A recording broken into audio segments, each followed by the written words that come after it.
Bueno, arrancamos entonces con la corrección del TP evaluatorio de sistema nervioso.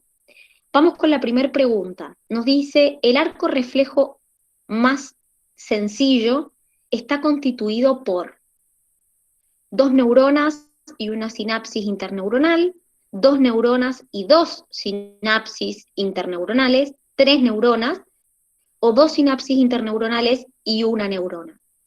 ¿Cómo se llamaba el arco reflejo más sencillo? Monosináptico. Muy bien, monosináptico. ¿Y cómo era ese reflejo, ese arco reflejo? ¿En qué consistía? ¿Era la unión de qué?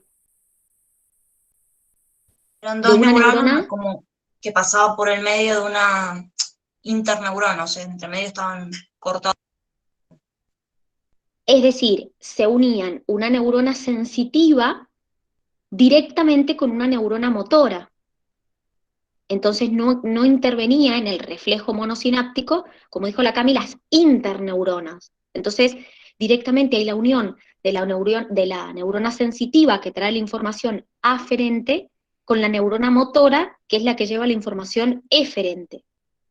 Y en el reflejo polisináptico,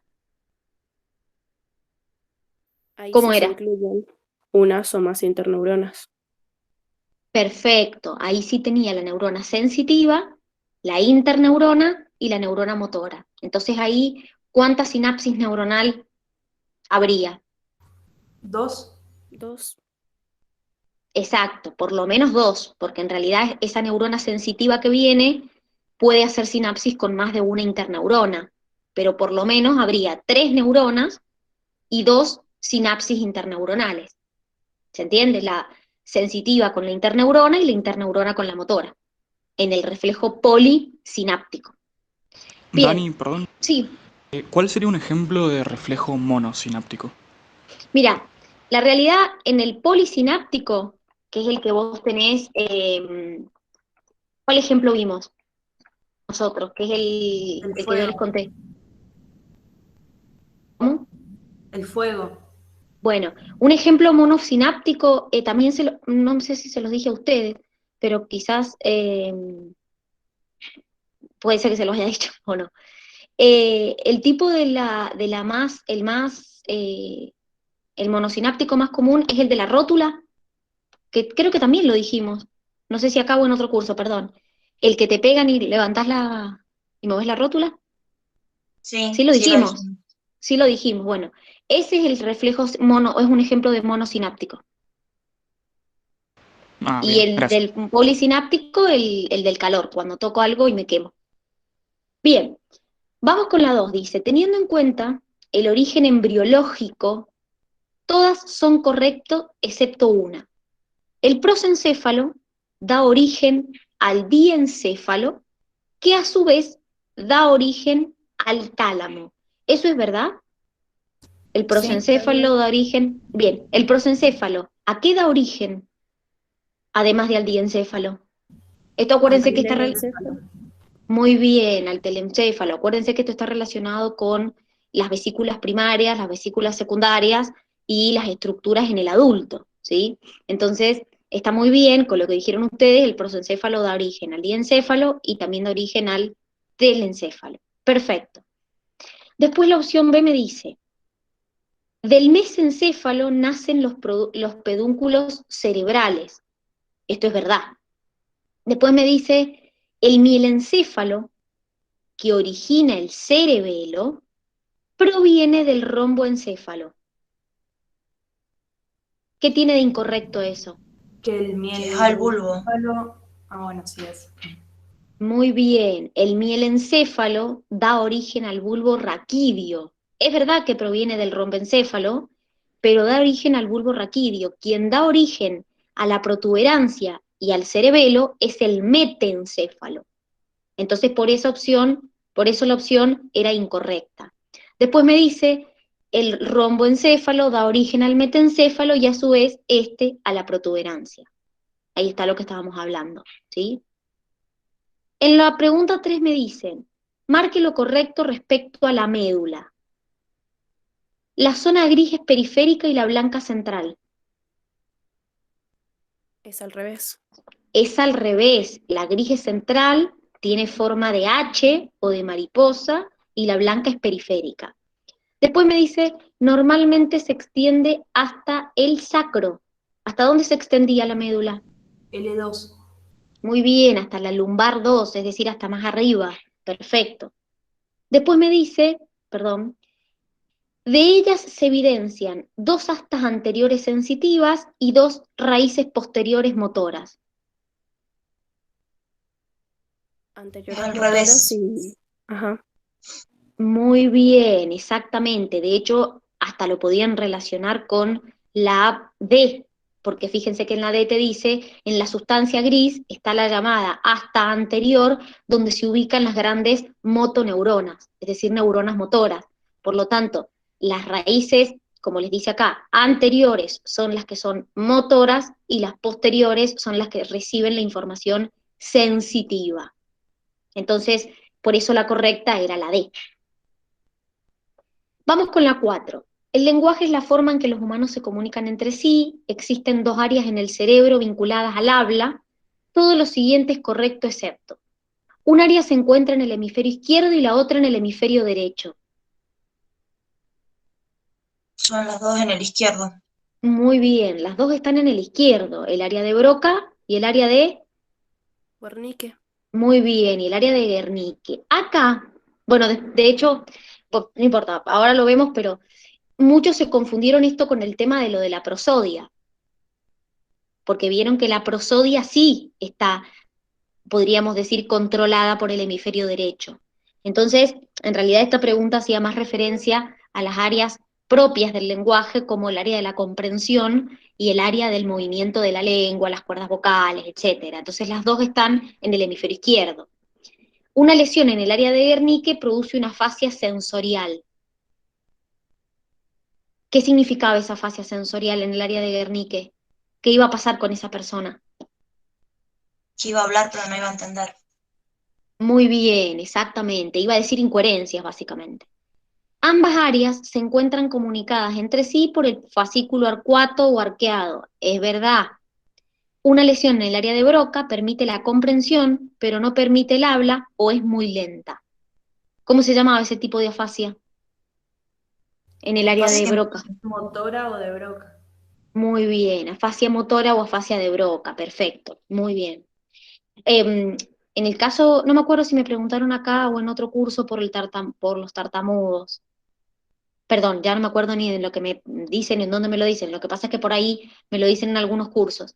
En el caso de las personas que son tartamudas, se ha visto que el área de Wernicke tiene como menos actividad, pero se ha visto que en esas personas hay más actividad en el hemisferio derecho, o sea, como que hay una hiperactividad en el hemisferio derecho y en el área de Wernicke hay menos actividad.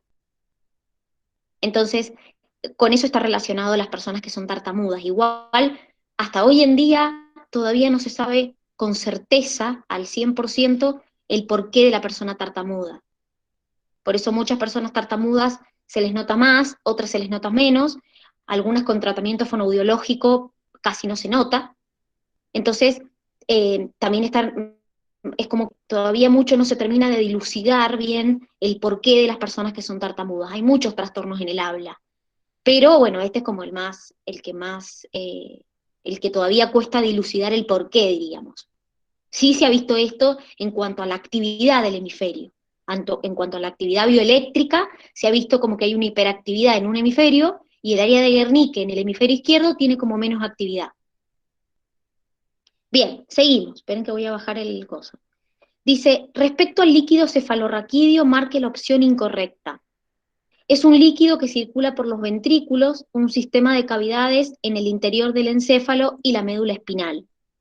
Lleva nutrientes y linfocitos del sistema inmunitario a distintas partes del sistema nervioso central. Circula entre la dura madre y la aracnoides, se produce en los plexos coroideos y en menor proporción en el epéndimo. ¿Por qué está incorrecta la C? Porque Porque tía se- madre de aracnoides. Es. Entre el aracnoides y la... La Tía tía madre. madre. Muy bien, ¿y cómo se llamaba ese espacio? ¿Dónde estaba? El líquido. Subaracnoideo. Muy Perfecto, en el espacio subaracnoideo. Dani, una Perfecto. pregunta. Dime, ¿Este líquido es acelular? el líquido, sí, contiene principalmente, a ver, en el caso, para que subo porque se me mueve, ahí está. En realidad contiene principalmente nutrientes, glucosa, pero también, por ejemplo, contiene linfocitos, el líquido. Entonces, no es acelular, porque, por ejemplo, si bien no es el principal componente, porque el principal componente, como te dije, es nutrientes, glucosa, desechos, pero también puede contener algunas células, como por ejemplo los linfocitos. ¿Y por qué tendrá eso el líquido? ¿Para qué le servirá? Para protección. Exactamente, Dani, una duda. exactamente, para una protección. Dime.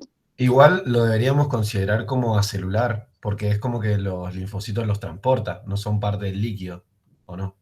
A ver, en realidad, si vos te pones a pensar, eh, ¿cómo te puedo explicar? Lo consideramos acelular porque en realidad lo que hace es transportarlo. Lo que pasa es que, bueno, ahí está un poco también en eh, cómo me hagan la pregunta a mí. O sea, pasa un poco lo mismo con otras cosas que hemos estado viendo. Depende de cómo a mí me pregunten o cómo sea la opción, es si yo la considero correcta o si la considero incorrecta. Porque la verdad es que si vos te pones es un poco lo que le estaba diciendo, perdón, que no sé qué le pasó a esta. Si vos te pones a pensar, el líquido principalmente contiene otras sustancias que no son células. Como te digo, contiene glucosa, contiene, no sé, sodio, contiene potasio, contiene componentes orgánicos, contiene desechos, o sea, no es un principal componente las células. Lo que pasa es que si yo te pregunto, che, ¿pero contiene linfocitos? Y la realidad es que sí. O sea, no está mal eso. No sé si me entendés, no está incorrecto que diga que contenga linfocitos. Está bien que los transporta, no está mal eso. Pero tampoco está mal que vos me digas que contiene linfocitos, porque es correcto que los tiene también.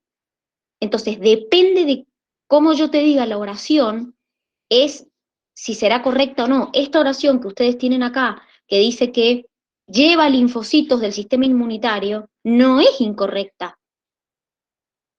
¿Se entiende a lo que voy? Entonces, no está mal que diga ahí que tiene linfocitos, porque sí los tiene, sí los lleva a esos linfocitos.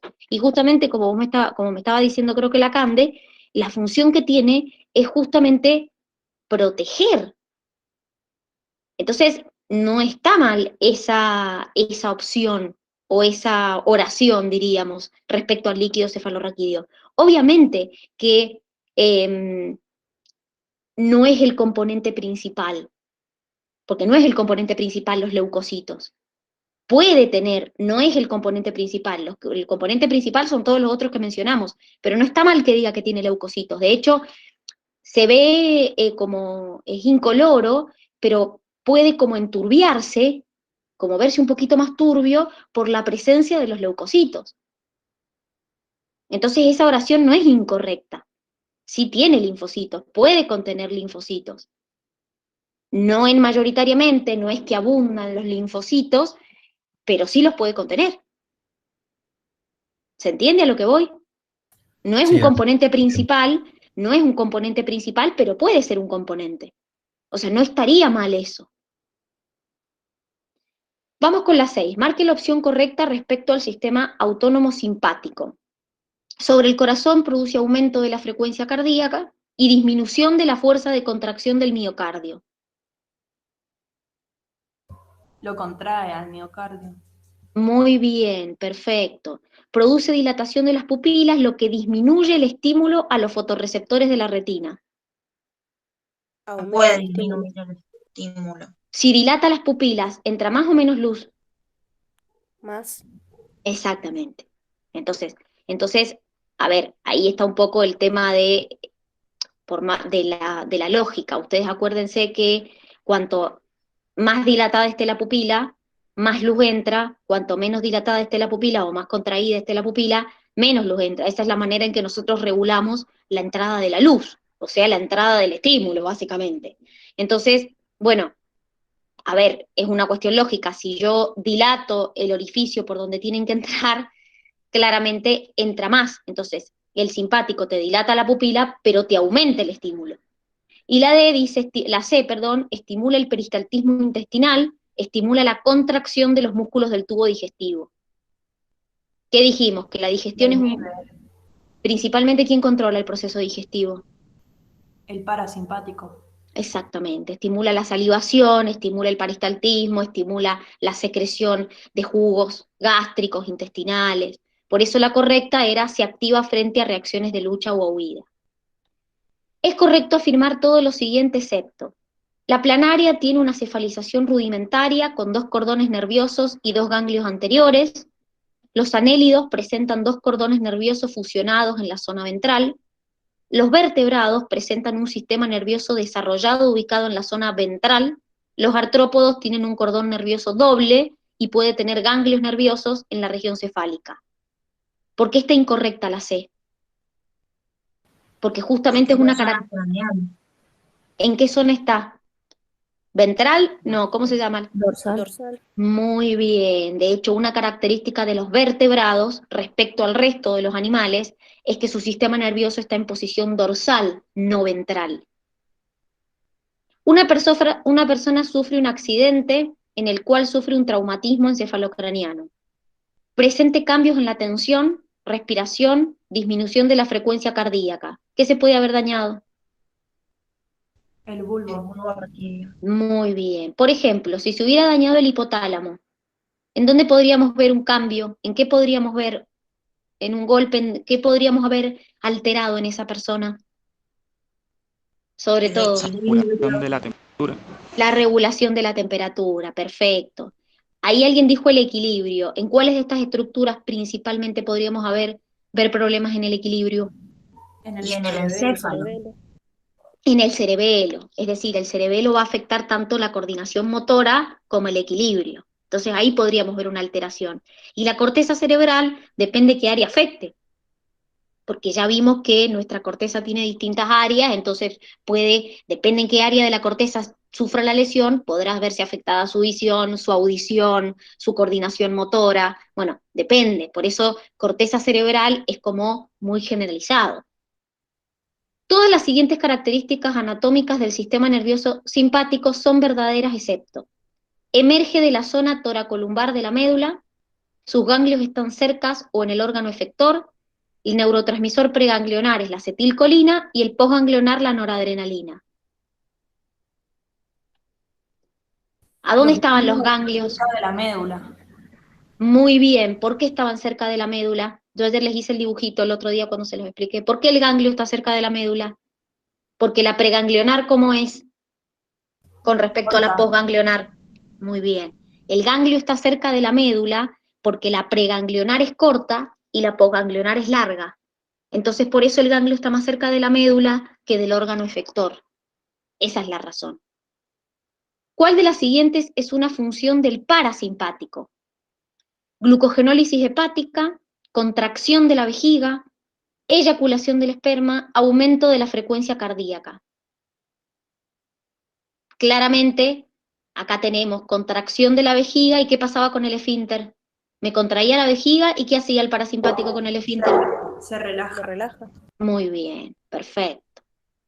Una lesión, y ahí está lo que estamos hablando recién, una lesión importante en el cerebelo, ¿qué te producirá? Miren, Ahora, justo estaban... la coordinación. Exacto, trastornos en la coordinación de los movimientos, también yo podría tener una pérdida en el equilibrio, no intervienen los procesos de memoria, entonces no se va a ver afectado, y la temperatura corporal recién dijimos que se encarga nuestro hipotálamo, no el cerebelo. Las funciones cognitivas están distribuidas en forma simétrica en la corteza, y las evidencias han llevado a algunos investigadores a considerar la perspectiva de la lateralización. ¿En qué tarea se haya especializado el hemisferio derecho? Bueno, esto lo dijimos, en la detección de las relaciones visoespaciales y espaciotemporales. Acuérdense que más allá de las funciones que cumplía cada uno, el procesamiento era distinto, ¿sí? Tenían distinta manera de procesar. El pensamiento lógico y analítico, ¿de qué hemisferio era? De la izquierda. Muy bien, lo mismo que la forma de operación lineal. ¿Cómo era la forma de operación en el derecho? ¿Cómo se llamaba? Holística. Muy bien, y no analizaba por partes, sino que analizaba el todo el derecho, el conjunto, no parte por parte. Entonces, la D me dice, permite realizar cálculos, el reconocimiento de rostros y el lenguaje. ¿Cuál está incorrecto de lo de ahí? ¿O qué sería Lo de los incorrecto? cálculos está mal. ¿Y qué más? Porque el izquierdo, ¿de qué Lenguaje. se encarga? Exacto. El lenguaje se encarga generalmente y principalmente el hemisferio izquierdo. Teniendo en cuenta los distintos lóbulos de la corteza, marcar la asociación correcta. El lóbulo occipital, ¿qué lóbulo era? ¿O a qué corteza correspondía? ¿Visual? Visual. Muy bien, perfecto. A la corteza visual, el que estaba en el lóbulo occipital.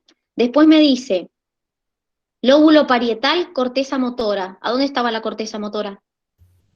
¿En qué Auditivo. lóbulo? Frontal. Muy bien, la corteza motora es el frontal, perfecto. Lóbulo frontal, corteza visual, y la correcta era que el lóbulo temporal está relacionado con la corteza auditiva. Recuerden, chicos, que no es que todo el temporal es la corteza auditiva o todo el frontal es la corteza motora. Son regiones del lóbulo que forman parte de la corteza. Es decir, dentro del lóbulo frontal hay una región que es la corteza motora. Dentro del lóbulo temporal hay una región que es la corteza auditiva. No es que todo el lóbulo forma parte de la corteza. Vamos con la 14. Con respecto al sistema nervioso central, todo es correcto excepto. En el ser humano se encuentra en su máximo desarrollo evolutivo, el cerebelo tiene relación con el mantenimiento de la estabilidad corporal durante la marcha, al tálamo llegan casi todas las fibras motoras desde la periferia, en la zona bulboprotuberencial se encuentran los centros encargados del control de la respiración y la presión arterial. Está mal la C porque salen, o sea, ¿Qué salen desde llegan? A ver, vamos por parte, porque el tálamo, ¿sí? Nosotros lo estuvimos viendo, dijimos que el tálamo, bueno, cumplía diversas funciones, pero si ustedes se acuerdan de la imagen que yo les mostré, que teníamos el tálamo y debajo teníamos lo que es el tronco o tallo cerebral, ¿qué función cumplía el tálamo? ¿Qué información recibe principalmente? sensitiva. Muy bien.